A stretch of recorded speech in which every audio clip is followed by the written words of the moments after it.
Hello everyone and welcome along to round 2 of ILR1 on Xbox, and it promises to be a thrilling weekend once again here from the Bahrain International Circuit in Sakhir. Well, the night is descending, it's slowly turning to darkness, the floodlights are coming on and qualifying is about to get underway. Well, last weekend the opening round of the championship was an absolute classic where of course Joe won. And it was an absolute belter of an opening round of the championship. So much going on, so many great overtaking moments, and I'm sure we can give you more again today. Well, unfortunately, I'm not joined by my co-commentator James today. He is busy today, so unfortunately, I'm doing it all on my own. So the car's coming out on the track, and here is Ant's match. Well, I'll also talk you through a few changes to the field this weekend. We've had a real influx of drivers trying to join up in the series after that opening week, and of course a notable absence as well. STS F1 Alonso pulling out of the series. You think he's kind of had enough at the moment of online racing, and he's trying to concentrate, I believe, on F1 eSports with the draft coming up in the next few weeks. We have had quite a few changes though. Reynolds coming in, as you can see, TRL Martin coming in as well. Some big names making their debut here as well. Of course, don't forget, where is he? Is Drawmaster here? Yeah, there he is, of course. Drawmaster making his debut. He, of course, had signed up on that opening week but did not take part. CRL Hamilton as well. So 4 big names bringing themselves into ILR on Xbox, which is great to see. So who will get the upper hand here in Bahrain qualifying? It will be a thrilling weekend of racing that will be extremely tight. I mean, I've been talking to the drivers a lot during the week, and they believe this is going to be a very competitive field, but there is belief that newcomers TRL Martin and CRL Hamilton will be the ones to watch. And we'll give you a quick rundown, of course, of those driver standings that, basically the results last week in Australia, the driver standings at this stage. But it was OMG It's Joe that won with 25 points after a race-long battle with CRL Rosberg. Then it's STS F1 Alonso in third. Of course, he's leaving as he's going into the reserves, and he may join back in the future. TR Apex, he was 4th with Mike Marshmallow 5th in the standings. TOR Leopard, he is 6th with Gouch Crab in 7th. ESR Verstappen 8th, Danny M7 9th, and TR Bastic was the last man to get points with 1 point in 10th, the Polish driver. So let's have a look then at the guys out on track. Let's have a look at our race winner from the last round of the championship. OMG It's Joe, the opening race of the season, as CRL Rosberg pumps in a fastest lap of the session so far, 2 times on the board, 1:28.354 for him. He will be hoping to go one better, of course, than that second position last time out, where he felt a little bit robbed actually of that result, having clipped the back of this man you're on board with, OMG It's Joe, through the high speed 11-12 chicane, who we believe was having quite a few problems with his wheels. So actually, Joe was let off a little bit by that, and there was every possibility he could have been beaten by Rosberg as the times continue to tumble. CRL Hamilton now going quickest with a 1:28.2, and Drawmaster second with also a 1:28.2. And now look at Leopard, he dips even further down, 1:28 flat. What is our race winner last time out and championship leader doing as he heads towards the line? It's OMG It's Joe. Where's it going to go? He only manages 12th position with that opening run, so extremely tight at the top. Let's get the tyre details up so you can all see, and Joe, there you go, that may explain it a little bit. He is on the soft compound tyre. Xbox One, he's gone 50th, Mike Marshmallow 16th, and AVR Morso there, as you can see at the top of the screens, has gone up into 3rd position. ESR Verstappen, he's in the pits, and he actually was quite late to get a time on the board last weekend as Gouch Crab goes up into 8th position. And we'll keep an eye on TRL Martin as well. Let's see if we can pick up Martin on the racetrack. Where is he at the moment? Is he out there on one? He sure is. He's in the Sauber for his first ever race in ILR Xbox, round the final corner. It's always a tricky one, that final corner. So easy to run wide and lose all your time out in the car, but Martin very nearly did that as he heads to the line. Can he lower the benchmark further? He can. Look at that, 1:27.856, and he really has shown the rest of the field on that opening run who is boss. A fantastic effort from Martin, 2/10 ahead of TOR Leopard, and we of course are at halfway stage of this session now, and it's Martin on top. Leopard second, Hamilton third, Murso fourth, Drawmaster in fifth. So 6 minutes to go, everyone seemingly choosing the super soft tyre. A lot of drivers were of course complaining as well about tyres and how they could maybe not last for one stop strategy to work, but most of them have said, well, if you want to be competitive, you need to make that one-stop work. So I expect we will see a lot of drivers running from super soft onto medium here this weekend. So is there anyone else out there on a quick one at the moment? I would be surprised if there is. They should all be coming in, especially with the tyres so marginal on this racetrack, just to, you know, nice and easy on the outlap, nail it for that lap, and then coast home into the pits and give yourself as much tyre life as possible for the Grand Prix on a track, of course, that is extremely hard on the tyres. So there you go, TRL Martin on top, the debutant here this weekend, who obviously liked what he saw last week in Australia, and who wouldn't have liked what they saw in Australia? It was an absolute thriller from start to finish. So much action going on.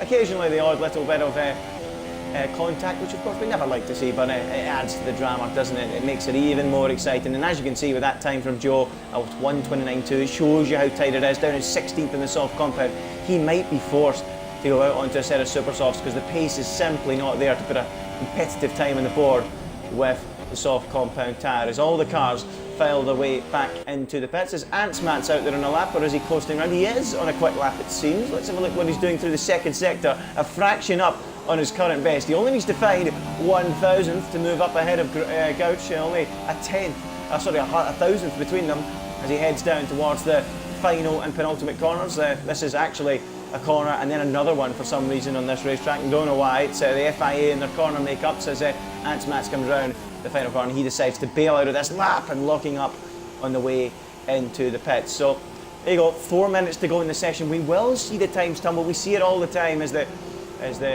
grip gets laid down, more rubber going down, the driver's finding more confidence. We tend to see lap times begin to tumble. So Langman, the first man out onto the racetrack in that Williams, what can he do? Can he get himself up into that top 10 and then try and get himself some points on the board? Of course, missing out last week on any kinds of points by finishing down in 12th position.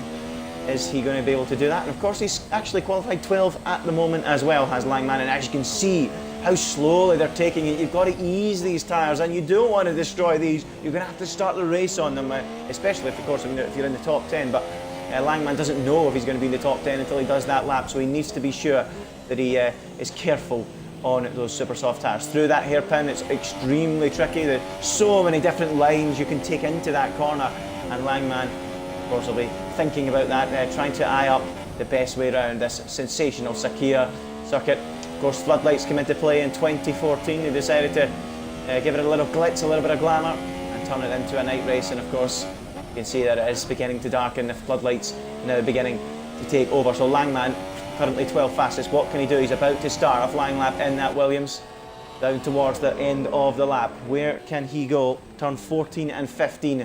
He heads through now, basically the final corner. Turn 14, 15 isn't a corner. Round the final corner, up to the line. This is where we will see a lot of overtaking in the race tomorrow. He opens up the drag reduction system to help him down in a straight line. He has to watch a few cars on the inside at turn 1, but they get out of the way. V6 Racing there.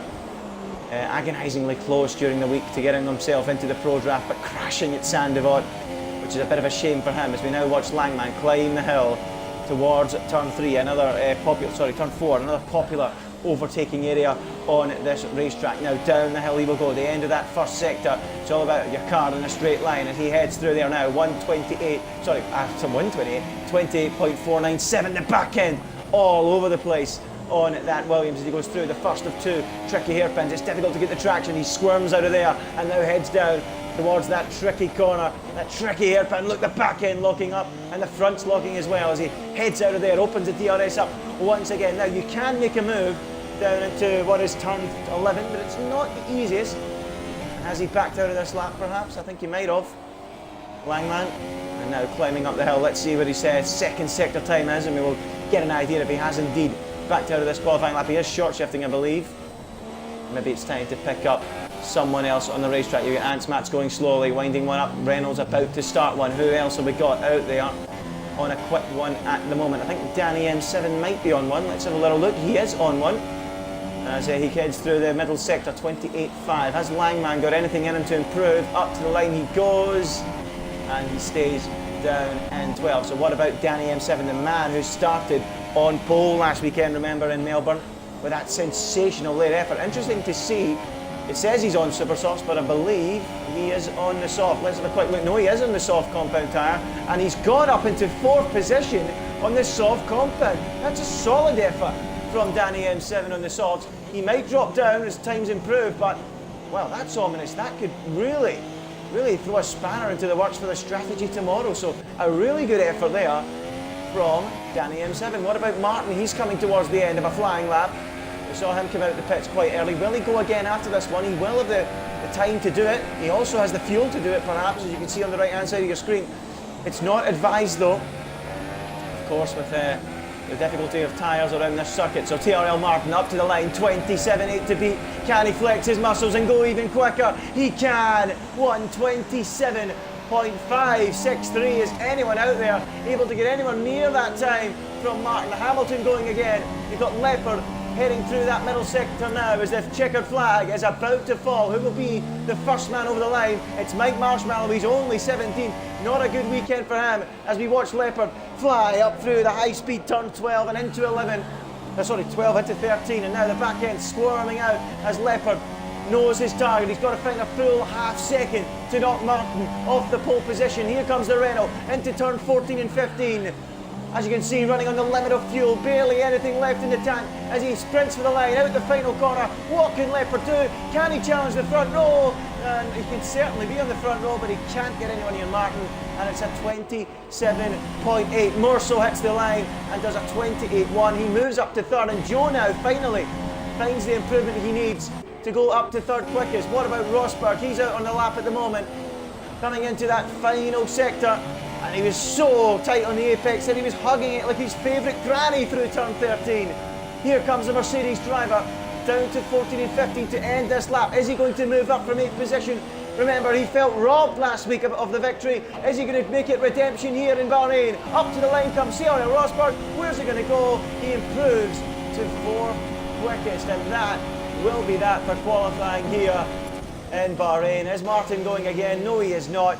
And that is everyone that was on a lap, seen the checker flag, and as we thought, as we said at the top of the show, TRL Martin on his debut in his first ever race in the second race in ILR on Xbox does deliver the promise of a pole position, 3/10 ahead as well of TOR Leopard. That's a fantastic effort by Martin in a field that is so close, predicted to be so close. He's done a fantastic job there to be that much quicker. OMG, it's Joe is third behind Leopard. CRL Rosberg has gone 4th quickest, and EVR Morso has gone 5th. So the cars making their way into the pits. Superb effort from TRL Martin. He'll be hoping to convert that into a victory in the race tomorrow. So there you go, the full Bahrain Grand Prix qualifying results. It's TRL Martin on top in this hour, 1:27.5.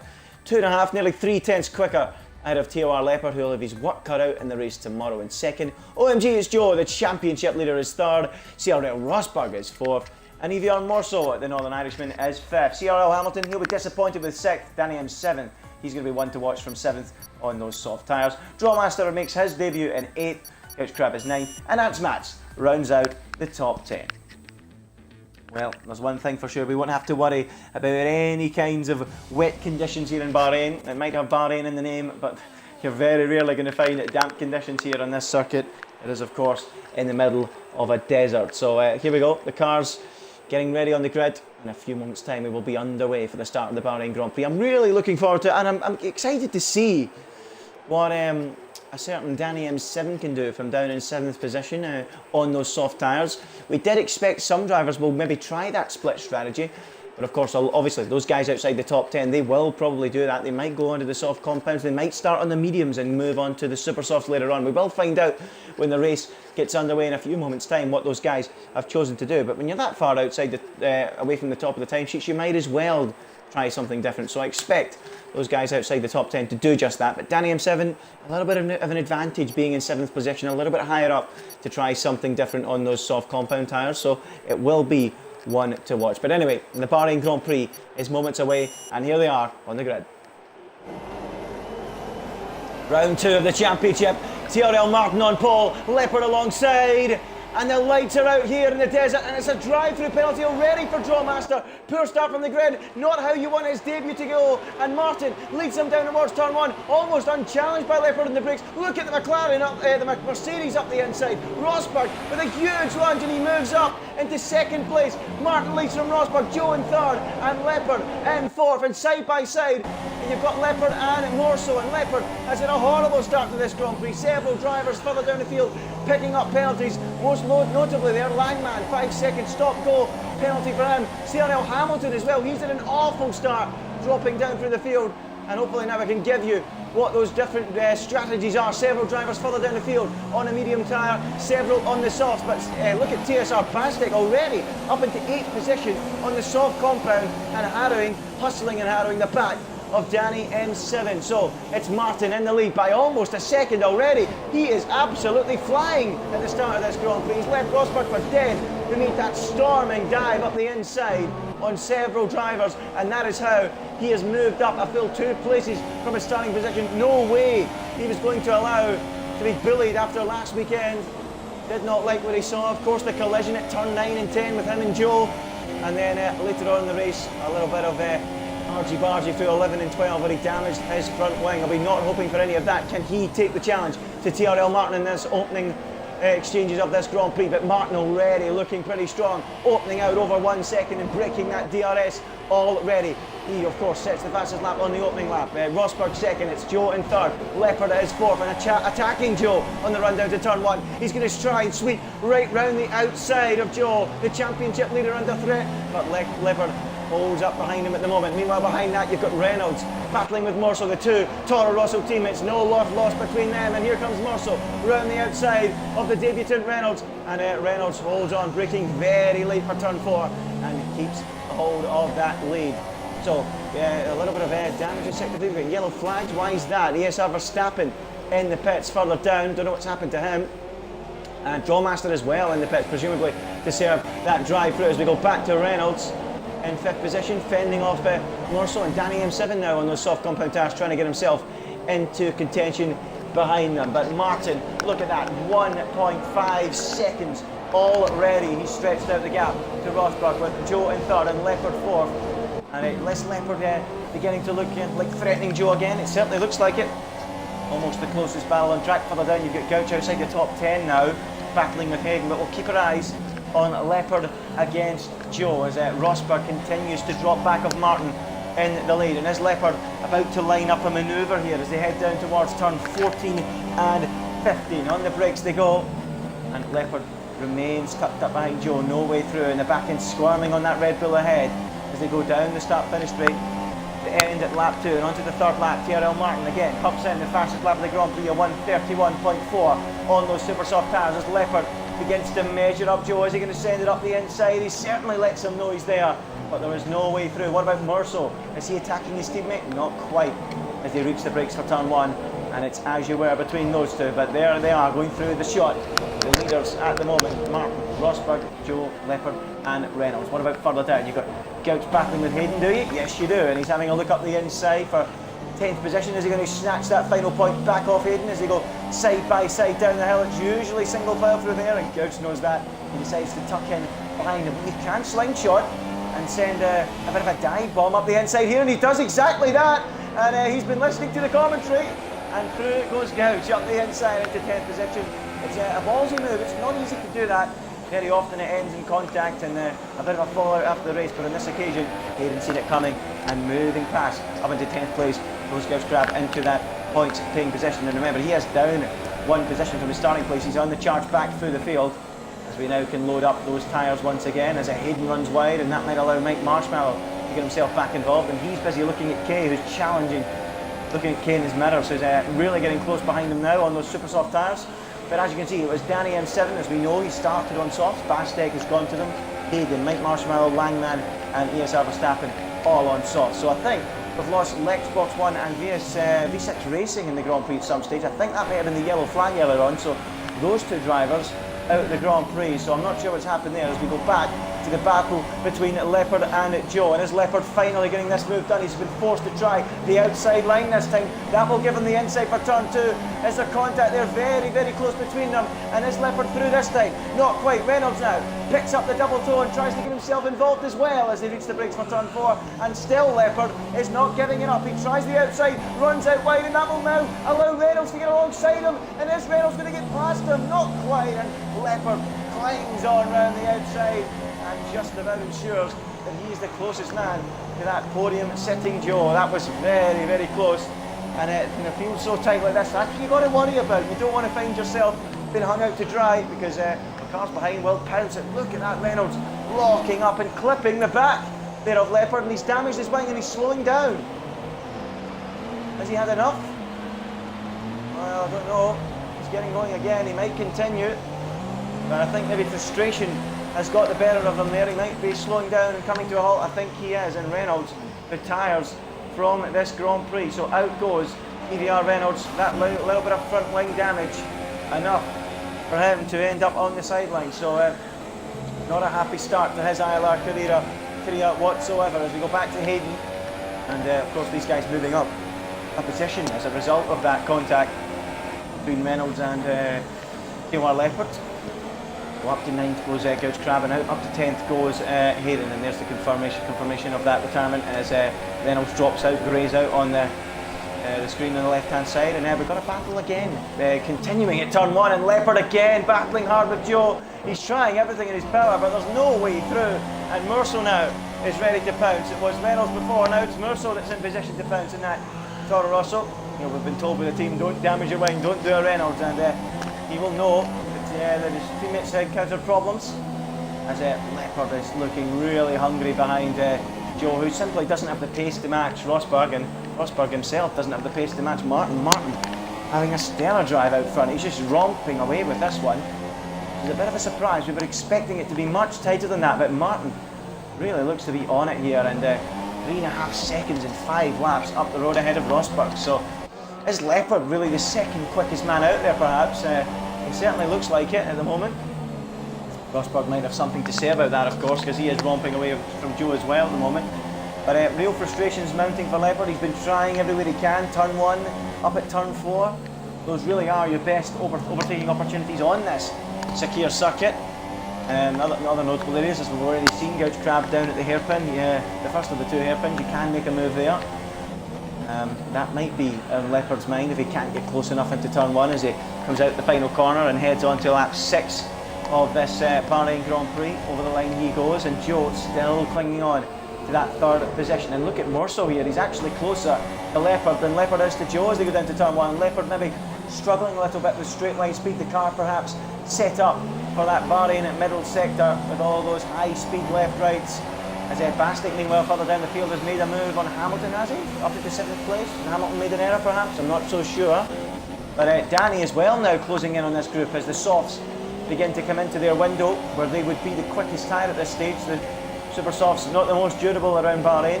As we mentioned in qualifying, the drivers were keeping them as good as they could on their in and out laps. So perhaps the soft compound now the quicker option between those 2 compounds, and you can see it as Danny now moves into position to challenge those 3 drivers. And is Danny the man to take that final podium spot? Quite possibly. He certainly is the best positioned as we now lose ESR Verstappen. I presume he's moved into the pits for a retirement. He has indeed, and he is out of the Bahrain Grand Prix. So we've lost 4 runners in 6 laps now. Not at all what we anticipated, and out he joins EVR Reynolds, Xbox One and VSR V6 Racing. But we go back to the story of the Grand Prix so far, this battle for that final podium spot between Joe, Leopard, Merceau and Danny. And is Leopard finally close enough to make a move on Joe as they go down into 14 and exit through 15, and now he finally is in position with the DRS. Is he going to make that move? Watch the flap as it opens up on that Renault, and down the start-finish straight they go, moving and moving closer and closer, but not really moving close enough. And he's having a look, a big lunge up the inside from Leopard on the brakes. Is he finally making a move? Not quite, and the frustration just continues to mount for him, and that late lunge almost allows Morso into position. But Joe, is he fuel saving at the moment because he's not got much straight line speed coming out of there, and he's going to try and sweep round the outside as Leopard. Joe will cover that off. What about the cutback? He moves to the inside of the circuit, the rear end stepping out on Leopard as he go into the single file left, right, and no way through for Leopard as Morso now joins the group. And Danny will not be far behind. The frustration just continues to pile on for Leopard. It will continue even further to mount if Morso can get into position to make a move, but it seems quite clear that Leopard has set this car up for the corners, and it's not helping him at all in a straight line at the moment. Let's have a little look at the telemetry. What kind of fuel load is Leopard running? He's got plus 2.4, plus 2.2 for Joe. They're both running in standard at the moment, so there's no way he can use the fuel to his advantage at the moment to try and make a move. If Joe's just going to flick it up and directs down the start-finish straight, it's not going to be easy for him. It's going to take something major on the brakes from Leopard. Perhaps as major as we've seen from CRL Rosberg last weekend in Australia, that incredible move up the inside at turn 3 where he just about squeezed himself alongside and passed OMG, it's Joe. But Leopard, he's been setting it up for a few laps. Is he finally going to make that move stick as they go across the start-finish line? And he's closer than he's been in recent laps.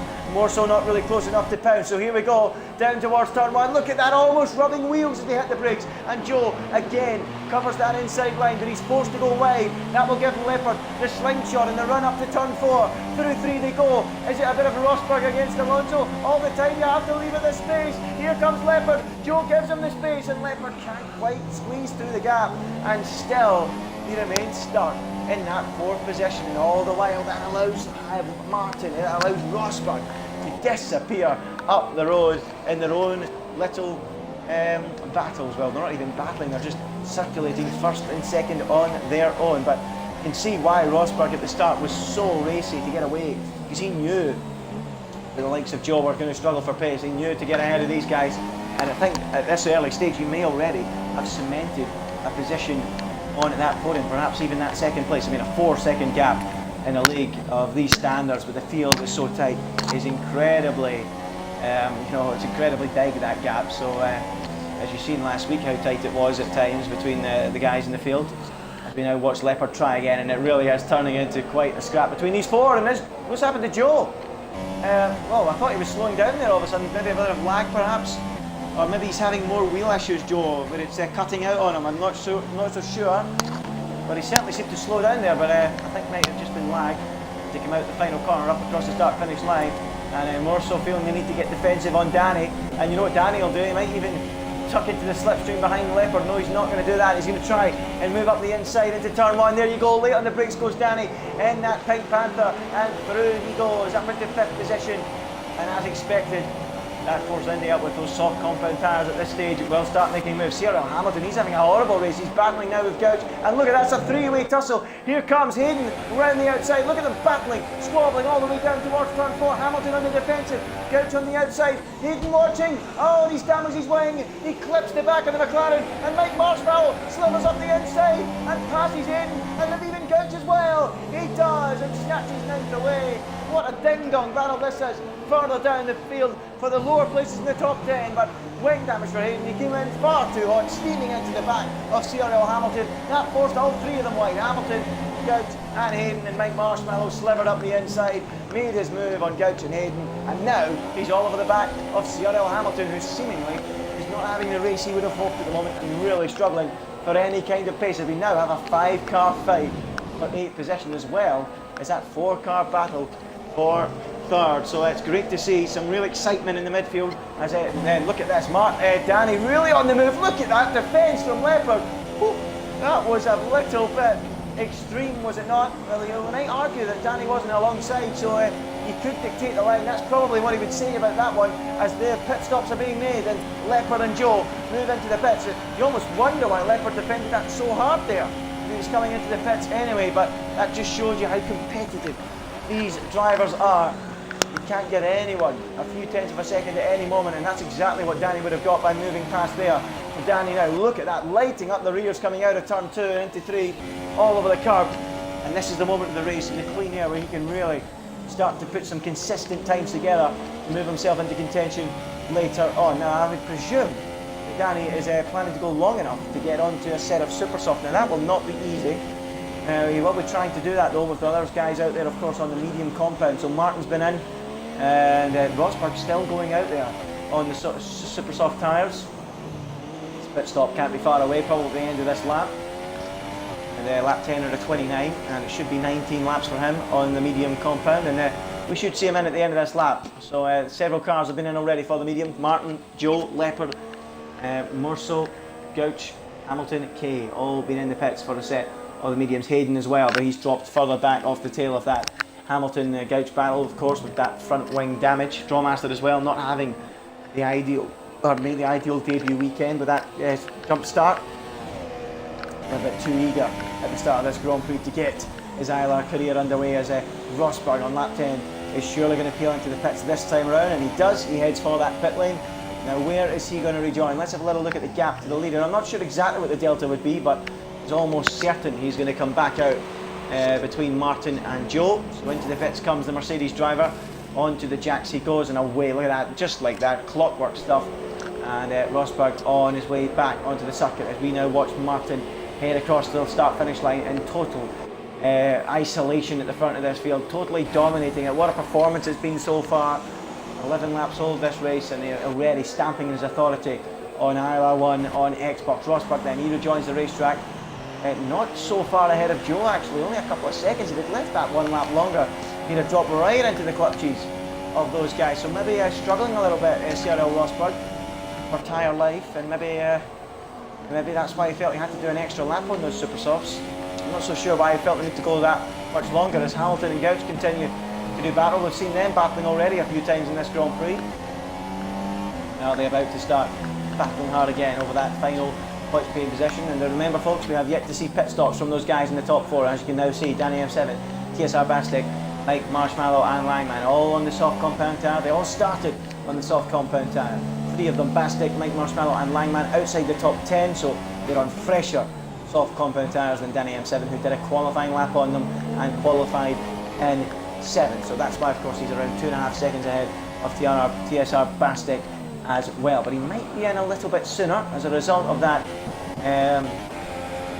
that lap in qualifying. But let's keep an eye on Martin. He needs to try and negotiate this traffic, negotiate it with trouble free without any incidents. He doesn't need to take any major risk. He does have a comfortable 7.4 cushion to the net second place man, and he easily goes through on Langman as he dives into the pits and actually picks up a 5-second stop go penalty for speeding in the pit lane. Mike Marshmallow also was in the pits at the end of that lap, so good news for Martin. He didn't even lose any time having to get past those soft gunners, and he moves up into 3rd place, and the next man up the road from him is 8.5 seconds. That's TSR Bastic and Danny, and by the time he catches them, they will also, you would think, have been in the pits for a stop. Mike Marshmallow and Langman, interestingly, have also gone on to the medium compound tyre. So there you go.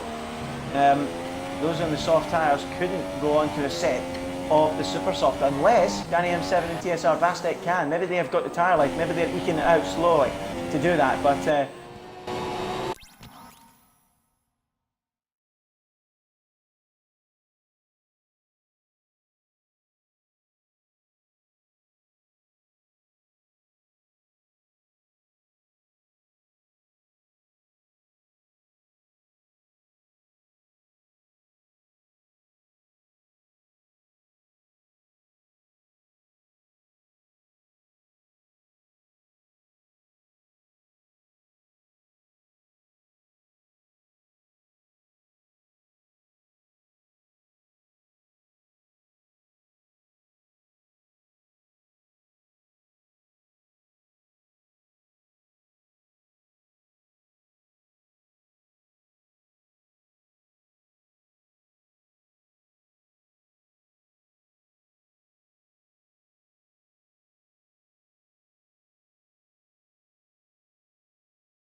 and there we go, back to the action. I do apologise, a quick pit stop there for the commentators. Not often you see that, but as you can also see, we've now lost Ants Mats from the Grand Prix, so we're down to 14 runners. Yeah, a little pit stop for the commentator. You could call it that, or maybe even you could call it going back to the ITV days where we used to have TV breaks. So yeah, there you go, a little TV break for you there. Apologies, folks. But there is TOR Leopard up in that 4th position now, trying to find himself a way past Joe. He's been staring at the back of that Red Bull all race long. It's been really frustrating for him as Martin continues to stretch that gap out of the front to 8 seconds now. In complete control as Langman now adds to his penalty tally. And alongside that 5-second stop-go penalty he got earlier on in the Grand Prix as Leopard tries to squirm his way up onto the tail of AMGH Joe.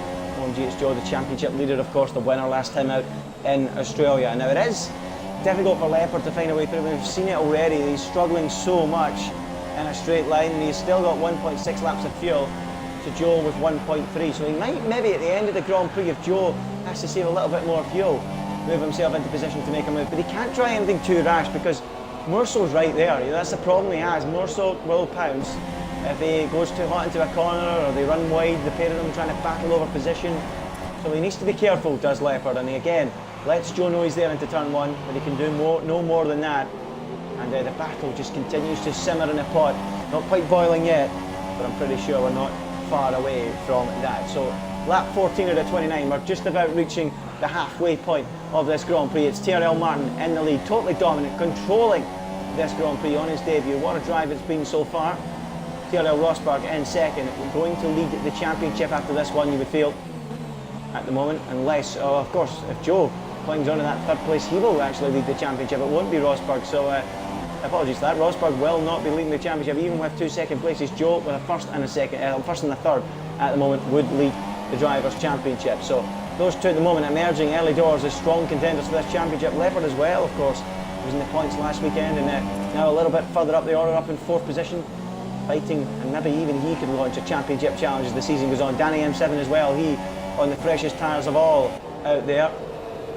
Had to go into the medium tyres, he will be looking to make some progress, and I would think that Murso, Leopard and Joe will be getting told on the radio that there is a charging force India with fresher tyres coming towards you guys. So Leopard might feel he needs to get a move on quite soon and start making moves on Joe, because he wants to put as many cars as he can between himself and the Pink Panther of Danny. So out the final corner, onto lap 15 they go. Martin leads, Rosberg 2nd, Joe in 3rd, just about from Leopard in 4th, Murso 5th, Danny M7 6th, and setting a brand new fastest lap of the Grand Prix, and that was expected. And look at that, another lunge from Leopard, and again Joe is far enough ahead to cling on and doesn't have to get overly defensive, and the frustration just mounts again for TOR Leopard. So yeah, Danny 6th, TSR Plastic in 7th, Mike Marshmallow, he's up a few places, up to 8th now. Cyril Hamilton having a nightmare weekend in 9th, and Gouge Crab and Langman doing battle for 10th, and it looks like Langman has got that move, but he does have quite a few penalties mounting up, so we'll need to wait and see if he can cling on to that 10th position, but he has made that move on the circuit and takes 10th place away from Gouge Crab, who is beginning to struggle a little bit out there. So let's try and pick up that race-long battle, and Leopard again getting a little bit inventive now, having a look up the inside at the hairpin of all places, and I'm not surprised he's getting this inventive. It is about time he got a move on and made that move, because Danny is now only 1.2 seconds off this trio of cars, and Leopard needs to get a move on. Here we go, coming out of turn 11 into 12 and 13. Is he going to try again into turn 13 of all places? He's certainly making Joe look in his mirrors now. Leopard again getting extremely frustrated. It is about time he made that move. Joe needs to get defensive. He moves right over to the right hand side of the racetrack as we look at it. Defends the inside for turn 14 and 15. Murso picking up the double toe in a few moments time, getting himself involved.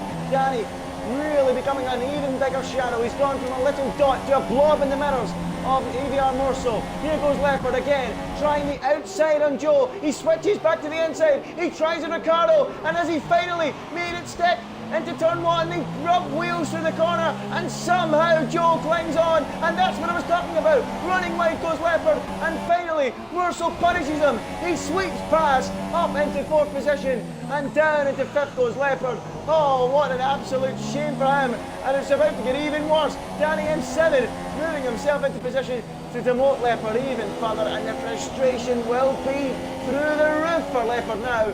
And it looked like he finally pulled off a great move, and it didn't quite work. He was pushed out wide, or forced out wide by the understeer, and he was on the curb. Through went Murso, and now look, through goes Danny as well, and up into 5th position And I'm looking down at the Renault mechanics now, and they look absolutely dejected. They do not look pleased. Nothing Leopard's done wrong. He's tried everything in his power, but it's just proving not to be their afternoon. A disaster for Leopard. Well, not a disaster, but certainly a setback to say the very least, as Martin out front opens up the gap to 9.5 seconds. This has been a sensational display from him. It really has, as we keep an eye on this battle for third place. Danny now really looking like the man to take that final podium spot. The odds are shortening all the time here for Danny M7, making up for that horrible weekend lasting out in Australia. All the excitement, the buzz of putting it on pole position, all crushed immediately down at turn 3 when he and the now reserve STS F1 Alonso came to blows. So let's keep an eye on CRL Hamilton as we go down towards turn 1. Is he considering a move past Mike Marshmallow, who's made a lot of places up in this Grand Prix from his lowly grid position? And is he going to make that move stick into turn 1? He sure is. CRL Hamilton up into 8th place. Mike Marshmallow drops back down to 9th. But is he coming back then? Is it up towards turn 4? I don't think so.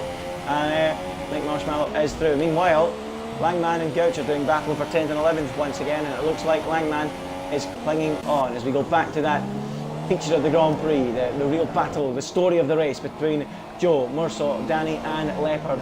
As has Leopard finally, has he got any second wind in 6th position to get himself back into this tussle? He needs to try though and stick to the back of Danny M7, because if he can do that, there's every chance he could muscle away back through Murso and Joe when Danny's alongside them. That might be his best opportunity to make up some places. It's not at all been the race to remember for Leopard, as Danny now begins to move into contention to battle for that 3rd and 4th place. More so again into position behind Joe, and Joe's just been minding his own business. He's not had to get too defensive. It's quite strange. He must be running quite a lot of, running very little downforce, I should say, on that Red Bull. Usually, of course, you would say to compensate for that power unit, but of course there is equal cars in this league. There's no need to be for that, but you can certainly say that Joe is running low wing and is proving to be a bit of a truly train behind him all race long. But as you can see, Murso unable to get even close enough, the same as Leopard, down into turn 1 to make a move. And just like Leopard was starting to do, he's going to have to get quite inventive. He may have to try moves into the hairpin, both hairpins in fact, and maybe even into the final corner to try and catch the OMG. It's Joe out. Lap 18 out of 29 now. It is Martin in control. Rosberg at 2nd and dropping back further and further by the moment. And Joe in 3rd. Now, can Danny M7 get away through these two and then start challenging Rosberg? I think that might be a little bit of a tall order for him. He first of all needs to try and get himself ahead of these two guys, and that's not going to be easy given the way Joe's car's set up in a straight line. That is not going to be easy whatsoever. So out of that hairpin they go once again for the 18th time, and is more so close enough to make that move as they head down towards turn 11. Not quite, and still Joe putting in an incredible defensive display. I say incredible, I mean he's not had to get all that defensive, has he really? It's been a cruise round in 3rd position, looking his mirrors the odd time. He's not had to get too dicey on the brake pedal. As Danny M7 continues to threaten that. He more so knows that if he doesn't get past Joe soon, he is going to be a sitting duck for Danny. So I mean, he needs to try something, and is he going to now try that down towards turn 1? He opens up the DRS now. As you can see, it's active on the right hand side. The DRS open on that Toro Rosso. Is he going to lunge up the inside of Joe on the brakes? He's certainly going to have to try something. Oh, he's a little bit shy in the brakes. He kind of has a look and thinks better of it. So quite close to having a go. It was 2 nines there from the AVR more so. We've seen Leopard give it a go earlier on, but it never worked for him. So maybe that's why. Maybe that was playing in his mind. And Joe again quite comfortably holding on as Danny M7 tries to get into position, but it's going to be hard for Danny M7 to make a move because the DRS that Morso has to OMG, it's Joe in front as well. I mean, the only way Danny got through Leopard is because he was all out of shape backing the other two, so it might take something like that to get his way through, so it's not going to be easy at all as Morso again is really close to Joe. I mean, I cannot believe that straight line speed in that Red Bull. It is something quite incredible as they head down towards turn 11 yet again and again. Joe in control without any issues in that 3rd position, and at the moment heading into the lead of this Drivers' Championship. Even if he drops down to 4th position, he will still lead at Rosberg in the standings by 1 point after 2 rounds, so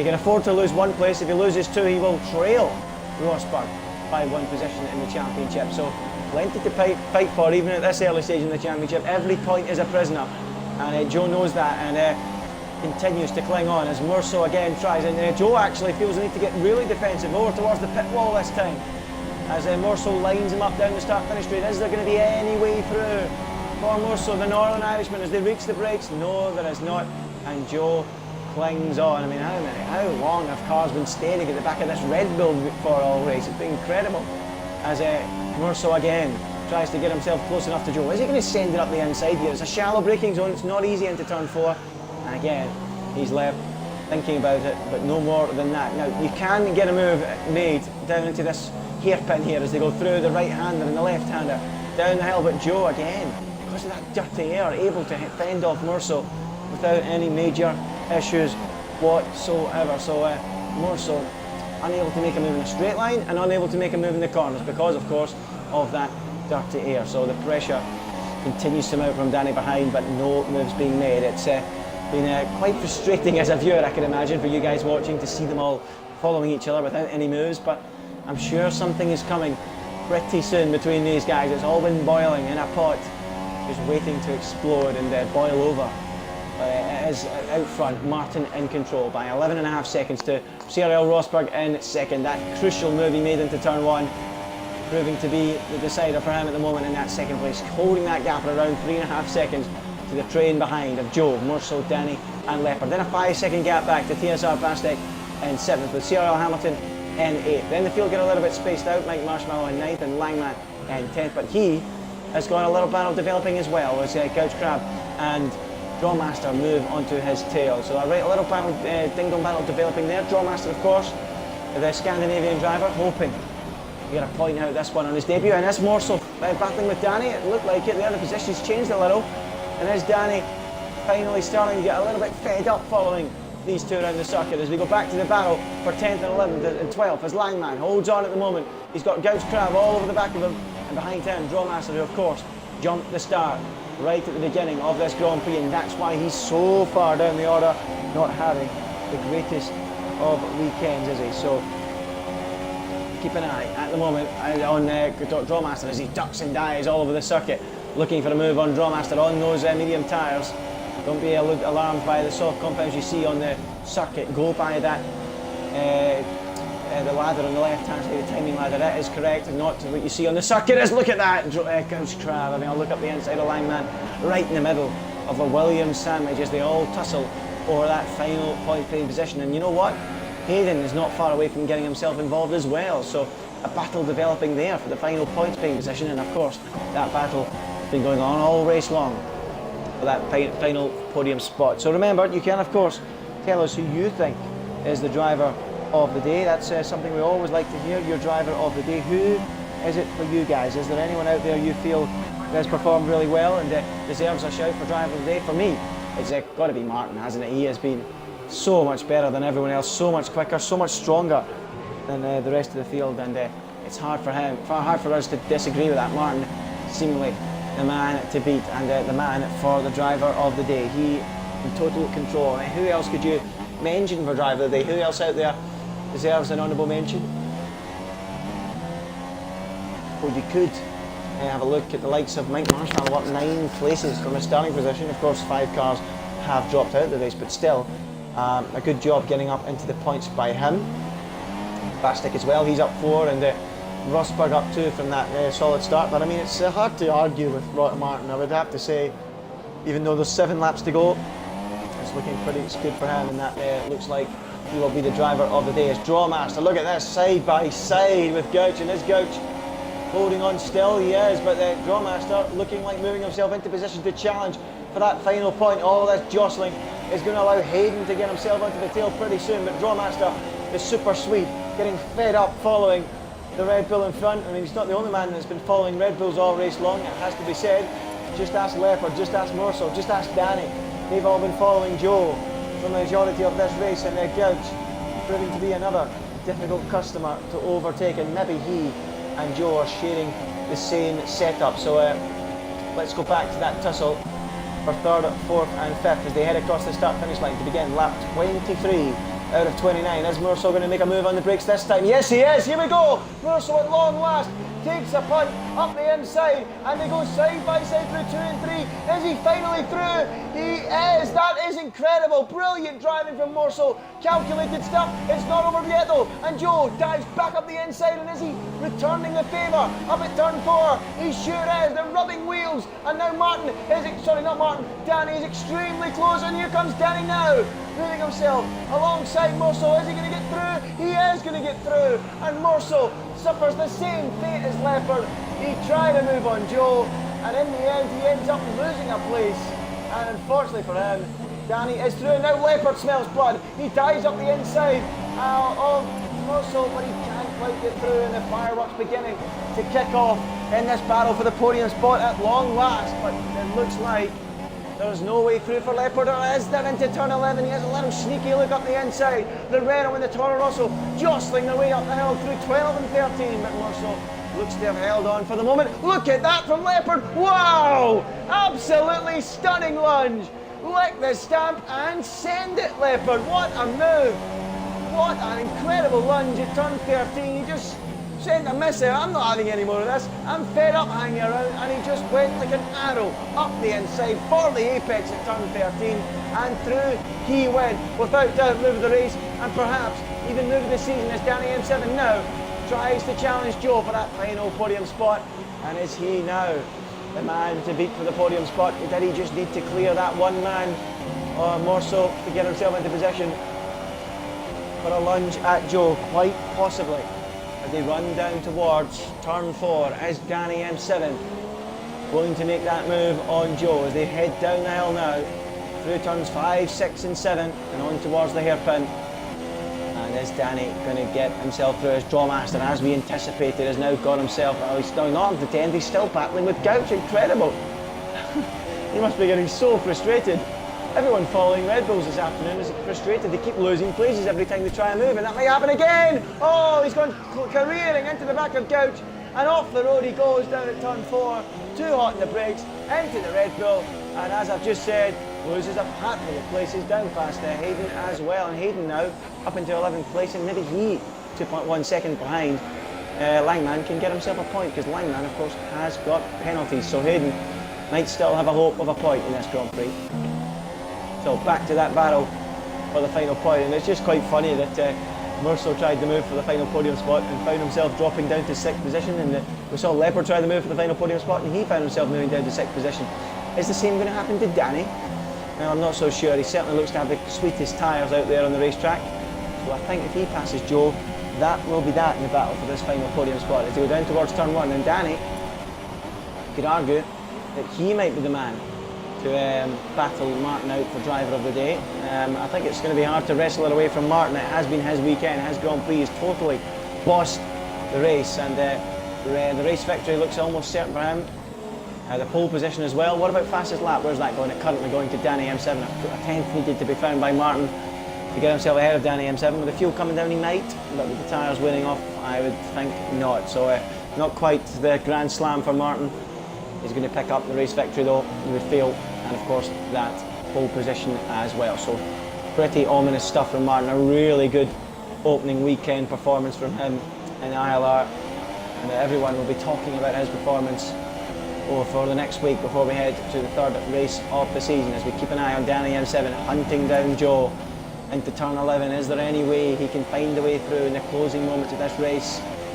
He is running out of miles, he's running out of corners, running out of opportunities, running out of laps to get that move done, but I don't think he'll be too far away from making a move pretty soon, as we now see Kay has picked up a 3-second time penalty. Not a weekend to remember for him. He's down in 14th place, per adrift from Drawmaster, a full 10 seconds behind him, as we keep an eye on Danny M7 rounding that final corner, moving up behind Joe. Is he close enough to make a move down into turn 1? The DRS is open, and as you can see on the right hand side, he's on the limit for fuel, right on the limit. 0.06 positive, then negative. It's dicing every moment, and there's the move from Danny up the inside of Joe. It's a late lunge, and they're rubbing wheels. Look at that, not giving each other an inch. And you know what? The same thing might happen to Danny as happened to Leopard and Mercer earlier on. He tries to move on Joe and loses a place. Is it going to happen? Leopard round the outside of Danny on older tyres. It's not going to work, and Danny, with that extra bit of grip, is able to cling on. But that was a good attempt from Danny. He certainly snuck up the inside of Joe, let him know he was there. There was slight contact between them, but Joe then said, hold on a minute, you're going to barge alongside me like that, I'm going to barge you aside, going through turn 2, and that's exactly what he did. And it ended up with Danny dropping back behind Joe, and he's certainly getting closer as Danny. Look at this, Joe's tyres maybe starting to have gone by their sell-by date. So here comes Danny again onto the tail of Joe as they reach turn 11. Is he making a move this time? Not quite, and he remains stuck in that 4th place. They climb the hill now through turns 12 and 13. And there you go, he does a Leopard. Look at that, that was a little bit opportunistic, and he's going to move alongside this time. And is he finally through? Leopard watches from behind. Look at that for a front row seat. Danny M7, is he going to put the final nail in that coffin? That final nail in the podium. He is through up into 3rd place, and Joe's long hold of 3rd might be over, or is it? He's coming back side by side down towards turn 1 on lap 27 out of 29. Who's going to taste the champagne here in Bahrain? Or sorry, the rosewater I should say, it's not champagne. And it finally looks like Danny has got that move done.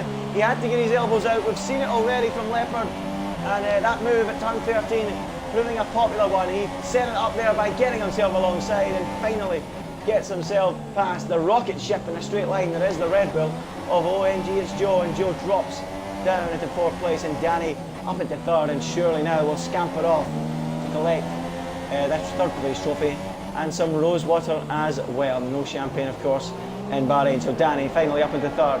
Joe drops to 4th, and has that flustered him a little? Has this that can allow Leopard to get back on his tail? Remember, that does not drop Joe out of the championship leading position. It will mean he will lead CRL Rosberg by 1 measly point at the moment. That's what it will mean, as Joe gets even closer to the back of Danny M7, but again not close enough as they all head up the hill towards turn 12 and 13. The battle just simmering again in a pot, just waiting to all kick off. But that seems the way it is until one driver makes a move, no one else makes a move. It's that way at the moment. But is Joe going to get his elbows out and risk losing the championship lead, leaving Bahrain? Or is he going to hold on to that 4th position? If he tries it on Danny, he's got every possibility.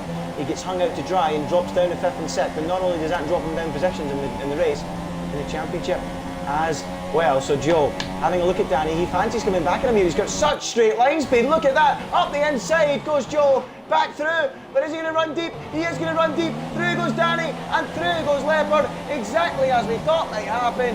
He goes for the move, runs wide, and drops down, not just past Danny again, but past Leopard as well. And now look, Murso fancies compounding the misery, but he's unable to do it. And Murso remains in 6th position, with Joe now dropping to 5th and dropping out of the championship lead. That hands CRL Rosberg the championship lead at the moment, leaving this race. So there you go, great news for Rosberg. As things stand, he will lead the World Championship by 1 point. 18 and 18 is 36 points, and that is 1 ahead of Joe, who's currently 25 points for the win and 10 points for 5th with 35. So it will be Rosberg leading with 36. It will be Joe in 2nd with 35 points as things stand at the end of this opening race of the season, as Joe again tries to get closer to TOR Leopard. Is there any way he can make that move stick and get himself back into those podium places? Oh, sorry, back into that championship lead, I should say.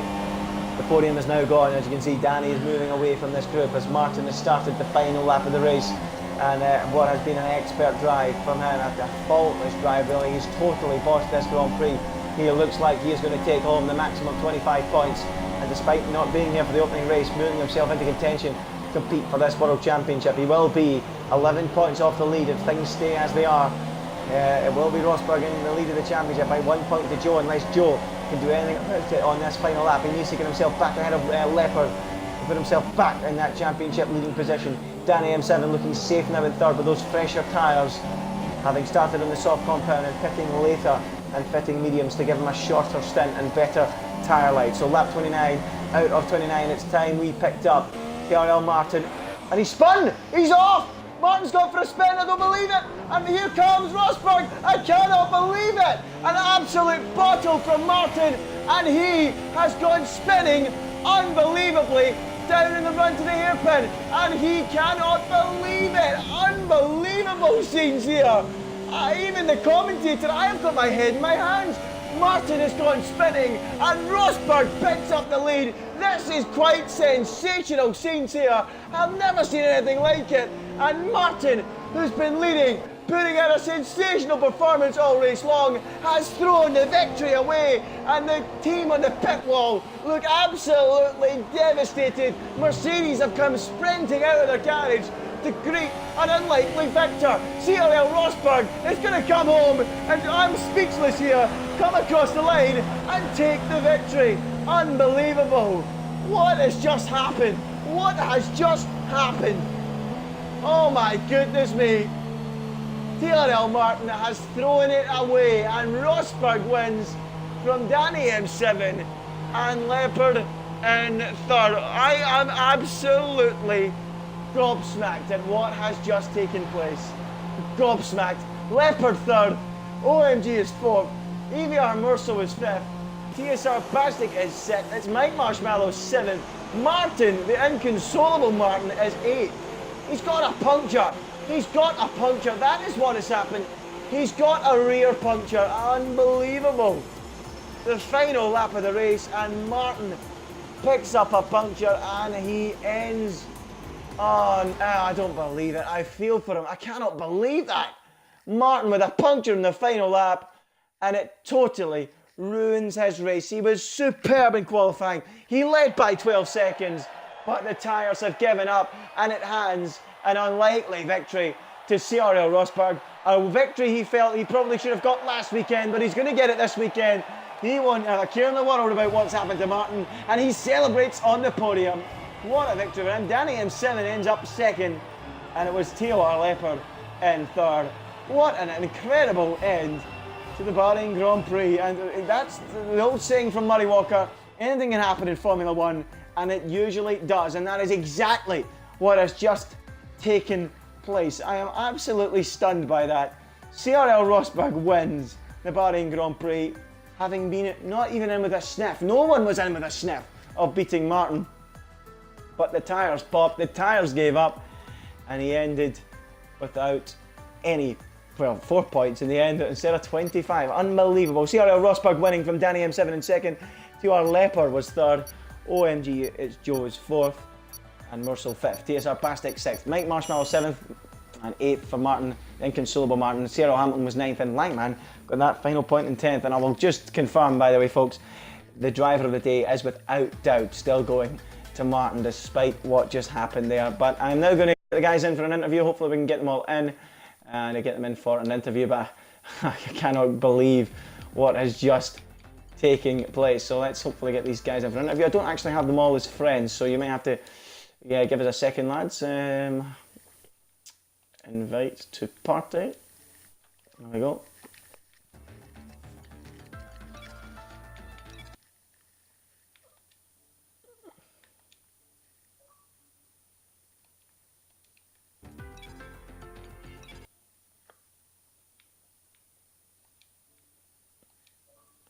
Well, that's the invite sent out. Hopefully we can get the drivers in a few moments' time to talk over that one. We have got Danny M7 with us. Hopefully we can get to our Leopard and perhaps CRL Rosberg as well. But Danny, well, where do we start? Well, there we go. There's Rosberg. In fact, sorry, Danny, I'm going to go to the race winner first of all. Rosberg. Where do I start with that? I mean, what the hell just took place there? A puncture for Martin on the final lap. He was in control. It looked like it was his race to lose. And you come in and take the 25 points. You must be absolutely overjoyed.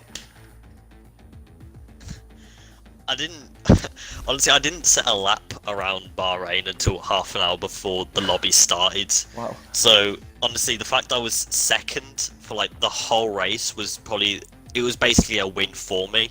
And Martin, condolences, absolutely. He was on another level. Like, obviously, he did do a lot of practice, and he thoroughly deserved that win. On pace, he was like half a second quicker than me, like, every single lap, consistent. but I knew when he pit that lap, I think it was lap 9, I knew that was very, very risky. So that's why I went the extra lap and just lost like an extra 4 seconds. Wow. But I've got to take it how it is. I mean, I probably won't get many chances like this if Martin's racing, so I've just got to take it when it comes.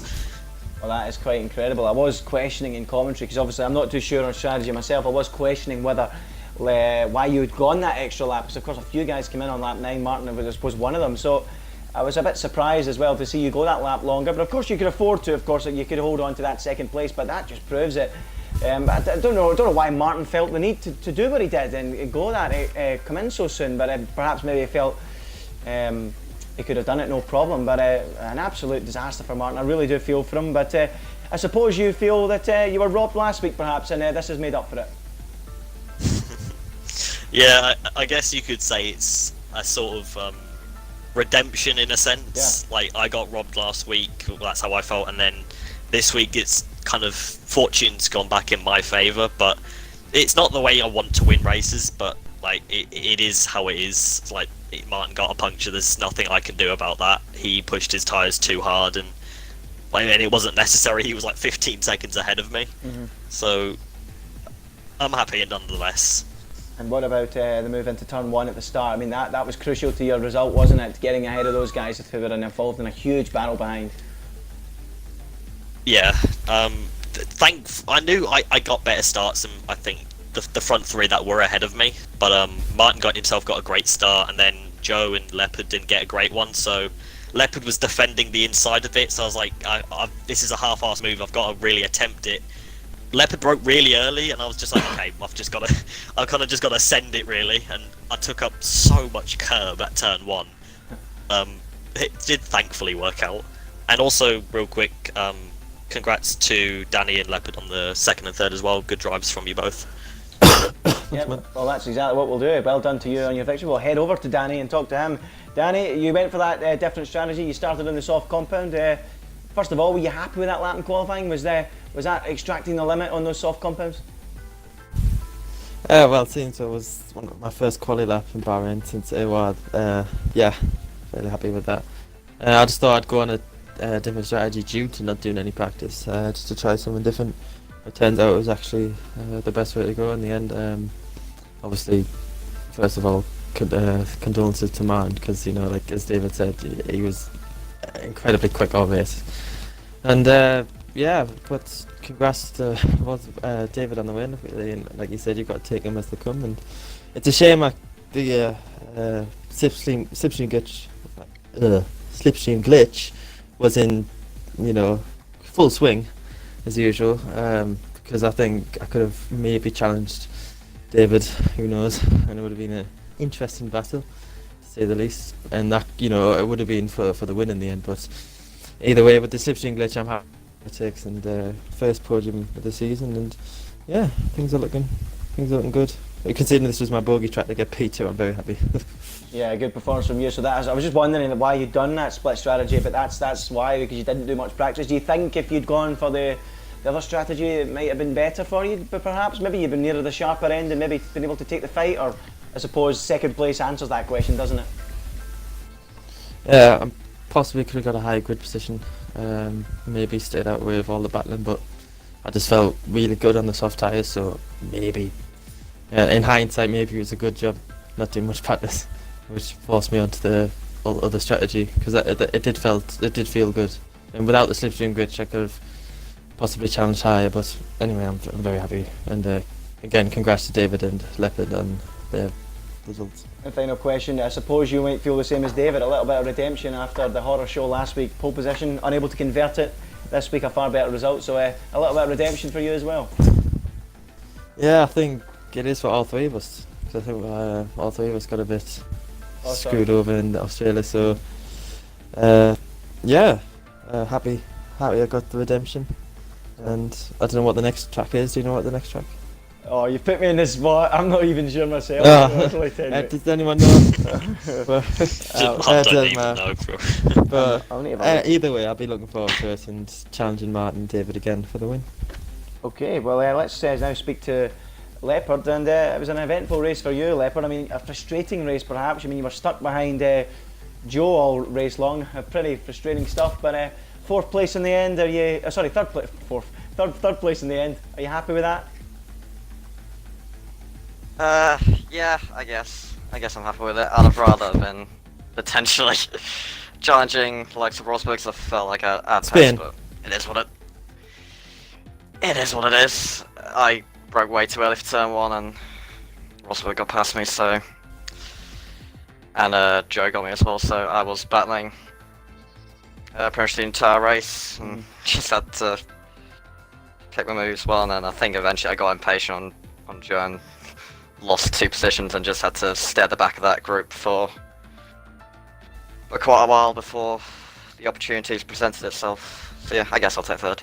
I suppose that was really the story of the race. I mean, you'd sit behind, you'd make a move, you'd lose 2 places. It wasn't you that just did that. I think Morso did the same thing. He tried a move and he also ended up losing 2 places. Unfortunately for him, though, he was unable to get himself back onto the podium. But yeah, it was a ding-dong battle. Do you think maybe you'd, with hindsight, maybe set the car up not enough for straight line speed, or was it just purely the slipstream glitch? Is this just a slipstream glitch, just once again delivering us with all sorts of problems? Slipstream glitch. Yeah, exactly. I mean, I should have picked up it myself in the race. I never, because of course some people left, and that's not what we want to see. We need to try and sort that out. Not good. But yeah, third position for yourself. Pretty satisfied with that. And where were you last week, Leopard? You were in the points as well. So back-to-back points finishes. Do you think you can challenge for the championship, perhaps? Hopefully. I don't know. I got tagged turn 1 last week, and I ended up down in last with Danny.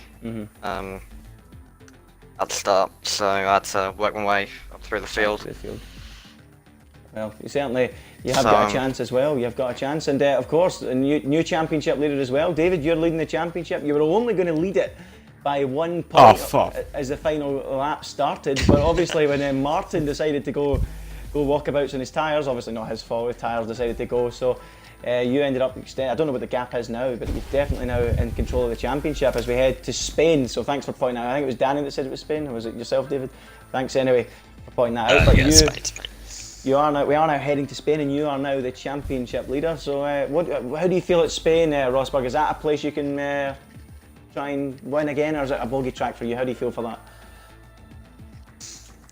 I've liked Spain. I've been in recent games, and including this one, Spain's always been like one of my favourites. But this game, it is a little bit bogey. I'm not the fastest at all, but like it was an AOR. If it's wet, then I could be up there. But yeah, I was about if it's dry, it could be a different story. But nonetheless, I just need to just try and keep it together and come away with just more points, and that'll just help me in the end result.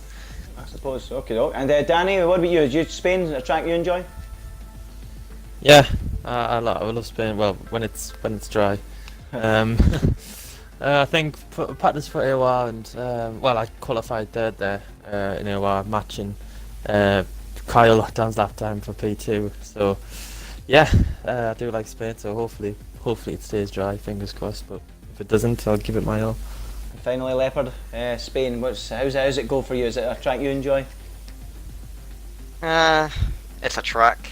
I wouldn't say it's one of my favourites, but I wouldn't say it's one of my worst either. So yeah.